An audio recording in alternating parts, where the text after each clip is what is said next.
तो चलिए आगे बढ़ेंगे। 15वें राष्ट्रपति पद के चुनाव के लिए वोटिंग चल रही है और वोटिंग सुबह 10 बजे से शुरू हुई जो 5 बजे तक चलेगी। अब तक प्रधानमंत्री नरेंद्र मोदी और अमित शाह ने संसद भवन परिसर में पहुंचकर के वोट डाला है। दिल्ली के साथ ही सभी राज्यों में राष्ट्रपति पद के लिए दोनों उम्मीदवारों के पक्ष में वोटिंग लगातार जारी है। राजस्थान के सीएम अशोक गहलोत समेत करीब 195 विधायकों ने यहां पर वोट डाला। वोटिंग के बाद सभी राज्यों से मतपेटियां दिल्ली ले जाई जाएंगी और यहां पर 21 जुलाई को वोटों की गिनती होगी। इसके बाद देश के नए राष्ट्रपति की घोषणा कर दी जाएगी। आपको बता दें कि राष्ट्रपति रामनाथ कोविंद का कार्यकाल 24 जुलाई की मध्यरात्रि को खत्म हो रहा है। 25 जुलाई को नए राष्ट्रपति का शपथ ग्रहण होगा और एकल संक्रमणीय मत पद्धति से भारत के राष्ट्रपति का चुनाव होता है। सिंगल ट्रांसफरेबल वोट सिस्टम जिसके आधार पर नया राष्ट्रपति चुना जाता है। तस्वीरें आपकी टीवी स्क्रीन पर जब प्रधानमंत्री नरेंद्र मोदी ने वोट डाला और इसी दौरान आपको बता दें कि गृह मंत्री अमित शाह ने भी संसद भवन परिसर में वोट डाला, अपना मताधिकार का इस्तेमाल किया और अन्य नेताओं की तरफ से भी वोट डाला गया।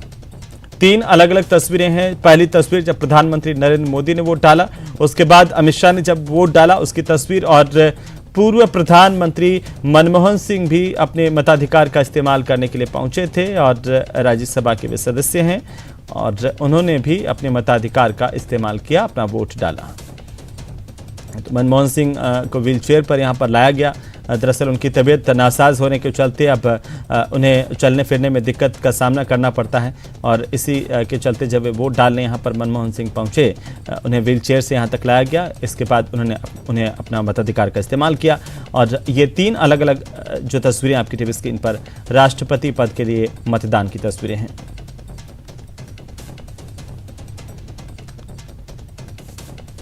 राष्ट्रपति पद के लिए मतदान जारी है और ये 3 अलग अलग तस्वीरें आपकी टीवी स्क्रीन पर। आपको बता दें कि भारत के राष्ट्रपति का चुनाव मतदान के जरिए और जिसमें सिंगल ट्रांसफरेबल वोट सिस्टम पद्धति से ये मतदान होता है। राष्ट्रपति चुनाव में वोटिंग फिलहाल जारी है। आपको बता दें कि 3 विधायकों के वोट पर संशय है। कांग्रेस के विधायक भंवरलाल शर्मा की तबीयत खराब है। बीटीपी के विधायक राजकुमार रोत के बेटे की भी तबीयत नासाज है और शोभा रानी कुशवाहा के वोट पर भी संशय मंडरा रहा है।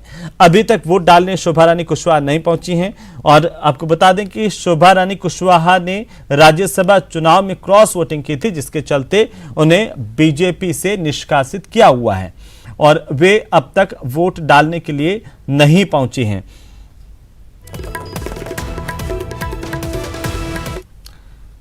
तो चलिए अब हम आपको बताते हैं कि आखिरकार अब तक की वोटिंग और दोनों उम्मीदवारों के समर्थन में दावों के बीच में आखिरकार राष्ट्रपति के चुनाव की गणित क्या है।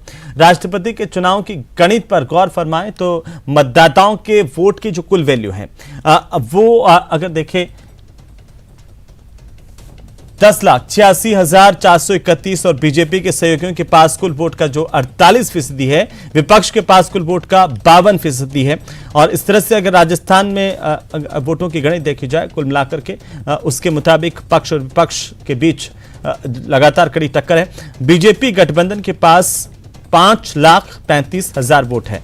यूपीए के पास राष्ट्रीय स्तर पर 2,59,892 वोट है और अन्य विपक्षी दलों के पास 2,92,894 वोट है। यह है समीकरण राष्ट्रपति पद के चुनाव के। वोट की गणित इस तरह से है जो हम आपको दिखा रहे हैं।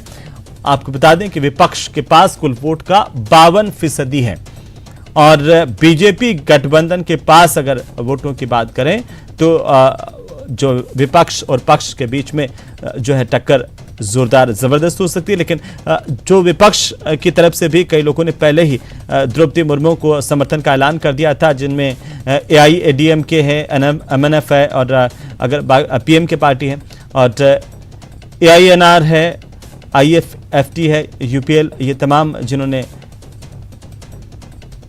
समर्थन किया का ऐलान किया था। बीजेपी और सहयोगियों के समर्थन की अगर हम बात करें तो JDU है, LJP है, RPI है, NPP है, अपना दल है, निषाद पार्टी है, जैसे कि मैं बोल रहा था कि AIADMK है, MNF है, NDPP है, SKM है, AGP है, PMK है और AINR है, IPFT और UPPL शामिल है।